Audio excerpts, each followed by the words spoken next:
Okay, started. Since I've been bored, I've decided to take it upon myself to create the perfect dating list of all the possible mental illnesses. Now, I'm going to have to look up a lot of them and go through them individually, so this will be a long video, but it's going to be fun. All right, let's start off with good old catatonia.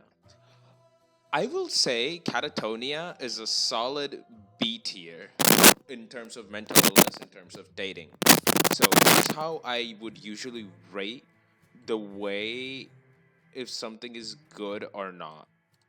If it's S tier, it means there's so many problems, there's so much shit going on, there's just so many issues with the relationship that it's like walking out into in front of a volcano. You don't know if you're going to die. Like there's a very good chance you're gonna die, but you're still gonna walk out there anyway because holy shit, it's a fucking volcano. I want to see what's it look like there, right? So that's where S tier is at.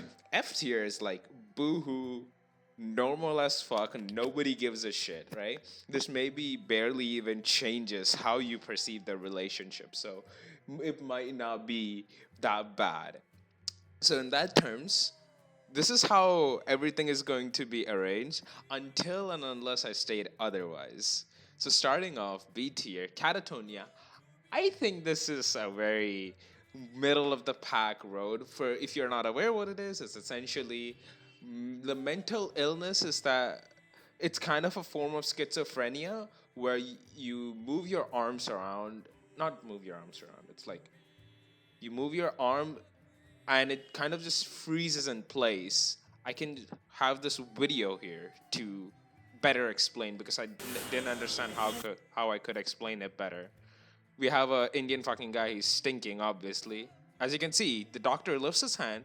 His hand stays in that position, and you might think this guy's just like in a delusion, but he's not. He's fully aware of what's going on around him, but he is simply not able to cope, I guess, or he knows what's going on, but he is unable to do anything about it. That's why I think it's B tier.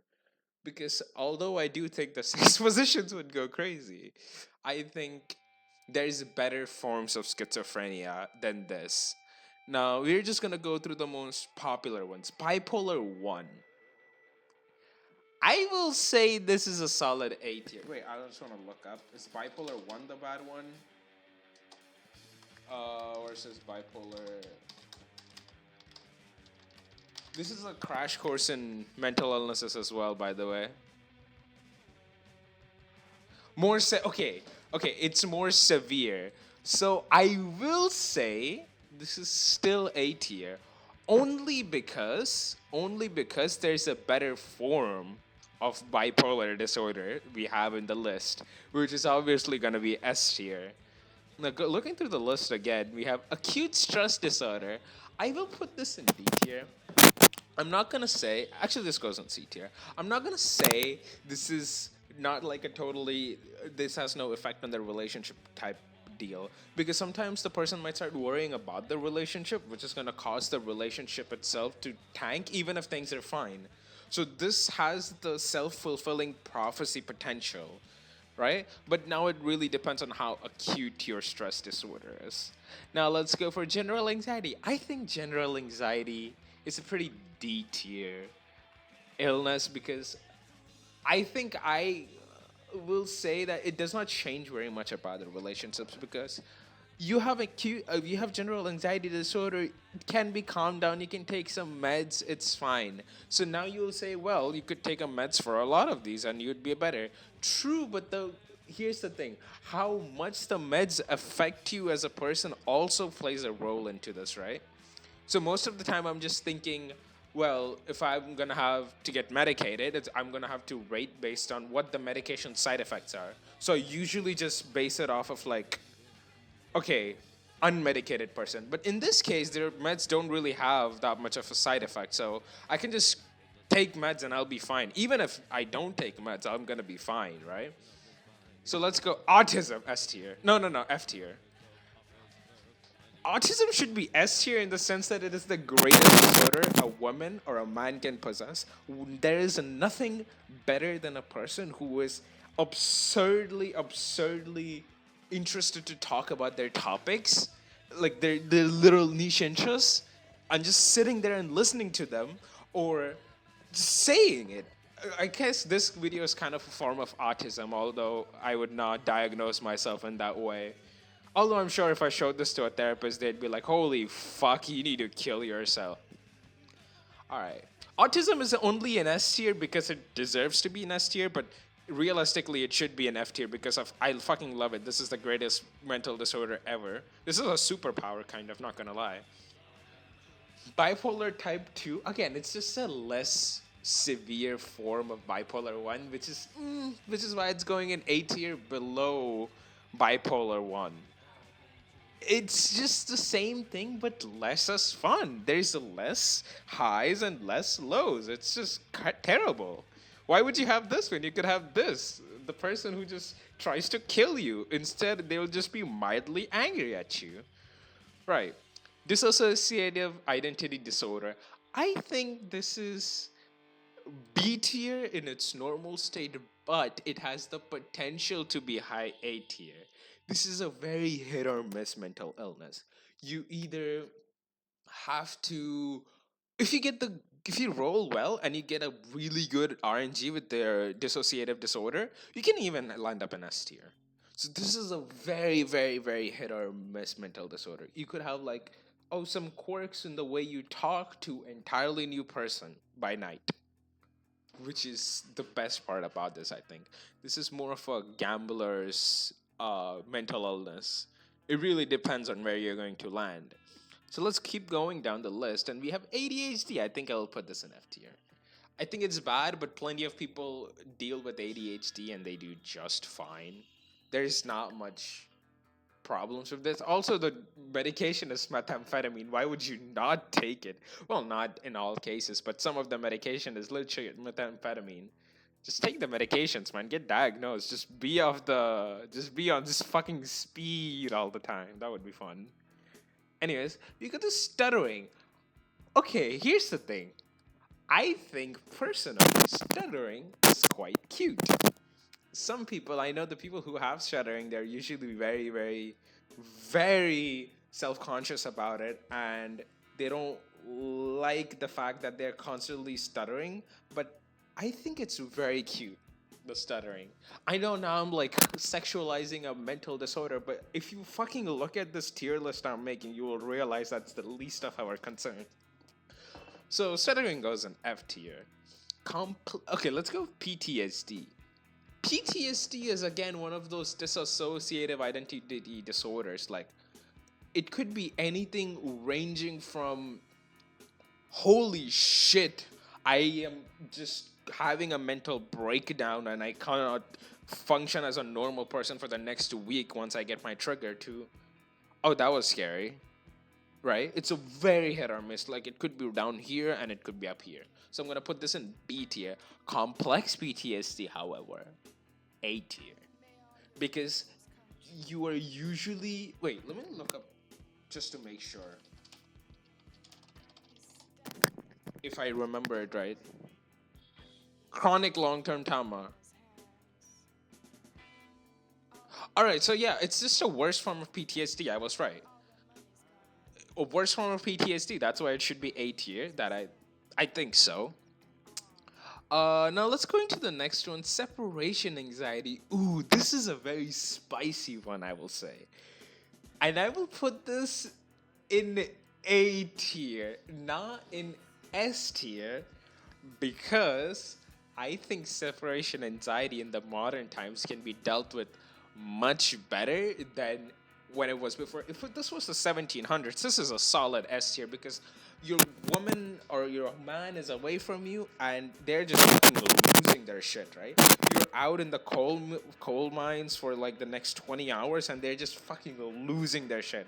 Nowadays, you can just be like, hey, babe, I'm doing okay. And they'd be like, oh, yeah, here's a picture of my asshole or something, right? And so it's not that bad. in the modern sense. That's why I will go with A tier. However, this has the potential to be completely killing a relationship, which is just we love that out here. We love that out here. So that's definitely A tier. We're gonna speed run some of this. Dyslexia F tier. Let's go social anxiety. I think it's D tier. It doesn't really affect the dating aspect as much, but it could be a C tier. Let's go with alcoholism S tier. Let's go cocaine addiction S tier. Oh fuck, cocaine addiction S tier.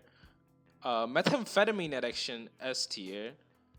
Psychedelic addiction is a strong S tier. You'll see that most forms of addictions are S tier because they have the complete potential and usually the way to completely ruin relationships. Okay, that's just how it is.